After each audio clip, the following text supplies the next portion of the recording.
দেখো স্টার্ট করছি। কত? 241।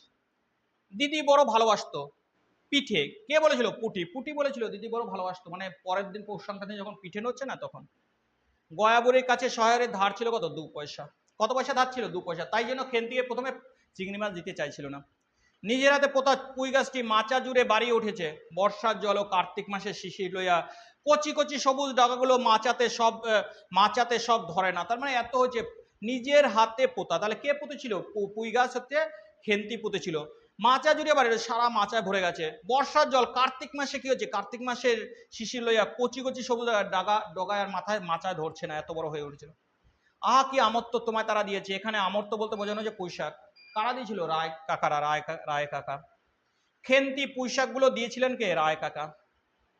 আপদগুলো টেনে হিকড়ে পুকুরের ধারে ফেলে দিয়ে আয়তো। অন্নপূর্ণা এই কথা বলেছিল রাধিকে। আপদগুলো বলতে কি? পুঁইশাকের ডাটাগুলোকে বলেছে আপদগুলো। কলের পুতুলের মতো সেগুলো লইয়া তুলিল খিড়কির অভিমুখে। কে খিড়কির অভিমুখে চলে? উত্তরে রাধি। রাধি ওই পুঁইশাকের ডাটাগুলো তুলে সব কি করছে? কি বললাম, কোথায় চললো? উত্তর হচ্ছে খিড়কির অভিমুখে। কুচো চিংড়ি দিয়ে এই রূপে চুপি চুপি পুঁইশাক তরকারি রাঁধিলেন। কে চুপি রাঁধিলেন? উত্তর হচ্ছে অন্নপূর্ণা।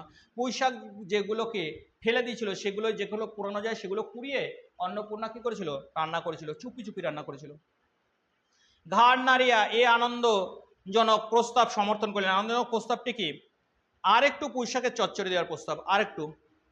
13 আর 16 তফাৎটা কি? বক্তা হচ্ছে কালিময়। কাকে বলেছিল? উত্তর হচ্ছে সহায়রীকে। তার কন্যার বয়স কত? 13 জায়গায় 16 বলে ফেলেছে। তাই শ্রীমন্ত মজুমদারের ছেলে জমিতে কি চাষ করেছে? উত্তর হচ্ছে আমন ধান। একটু আমন ধান চাষ করেছে। কালিময় ঠাকুর বিয়ে ঠিক করেছিল কার সঙ্গে? শ্রীমন্ত মজুমদার। কালিময় ঠাকুর খেন্তির বিয়ে ঠিক করে দিয়েছিল কার সঙ্গে? শ্রীমন্ত মজুমদারের ছেলের সঙ্গে। ব্যাস রাজার হল। কার রাজার হল? শ্রীমন্ত মজুমদারের ছেলে। ব্যাস রাজার হল কার হল? শ্রীমন্ত মজুমদারের ছেলে। শ্রীমন্ত মজুমদারের ছেলের সঙ্গে খেন্তির বিয়ে ভেঙে দেয় কে? সহায়রী, মানে খেন্তির বাবা। সহায়রী কি করে?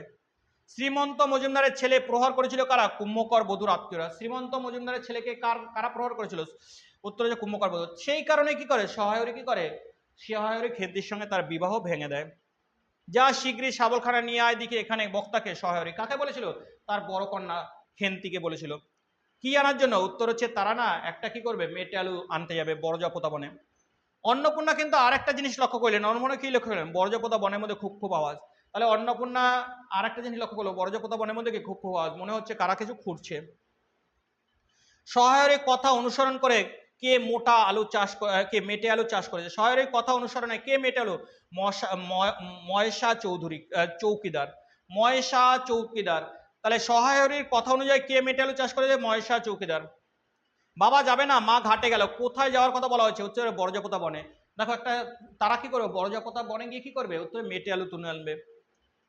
তৎপর পিতা পুত্রীদের সন্তর্পণের সম্মুখ দরজায় বাহির হয়ে গেল। এখানে পিতা পুত্রী হলো সহায়র এবং খেন্তি। তাদের দেখে কি মনে হচ্ছিল? তারা মনে হচ্ছে কোনো বাড়িতে শীত দিতে যাচ্ছে, কারণ শাবল নিয়ে গিয়েছিল, শাবল। মুখুজ্জে বাড়ির ছোট খুকির নাম কি? দুর্গা। যে কি খুড়িমা কাকে বলতো? উত্তর হচ্ছে খেন্তির মাকে, মানে খেন্তির মাকে, অন্নপূর্ণাকে। তাহলে মুখুজ্জে বাড়ির ছোট খুকির নাম কি? দুর্গা। সে খেন্তির মাকে ডেকে নিয়ে গিয়েছিল তার বাড়িতে কাজের জন্য। শহরে কত জনে মেটালো নিয়ে আসে? উত্তরে 15-16 শের। কত শের? 15-16 শের। এই বেড়ার গায়ে মেটে আলু করে রেখেছি। বক্তা হলেন মহাশয় চৌকিদার। মহাশয় চৌকিদার। আমি কখনো না। বক্তাকে সহায়রী কে? সে আলু চুরি করেনি বলে সে এটা বলতে চেয়েছে। 3 কাল গিয়েছে 1 কাল আছে। এখানে বক্তা হলো অন্নপূর্ণা। কার 3 কাল গিয়েছে? সহায়রী। কেন? তারপরে সে চুরি করে, মেয়েকে যাতে না নেয় তাই জন্য। সহায়রী, দেখো সহায়রী ও খেন্তি জঙ্গলে গিয়েছিল কোন? মেটে আলু তুলতে। কেন গিয়েছিল? মেটে আলু তুলতে। তোমার ইহকাল নেই পরকাল নেই। এখানে অন্নপূর্ণার কথা বলেছে সহায়রীকে। কেন? সে এত বয়স হয়েছে তারপর সে চুরি করে তাই। অন্নপূর্ণা তেলে বেগুনে জ্বলে উঠেছিল কেন? অন্নপূর্ণা তেলে বেগুনে জ্বলে ওঠার কারণ হলো খেন্তি সহায়রীর মেটে আলু চুরি করে এনেছে তাই। তেলে বেগুনে জ্বলার কারণ কি? খেন্তি এবং সহায়রী কি করেছিল? মেটে আলু চুরি করে এনেছিল তাই তেলে বেগুনে জ্বলে উঠেছিল।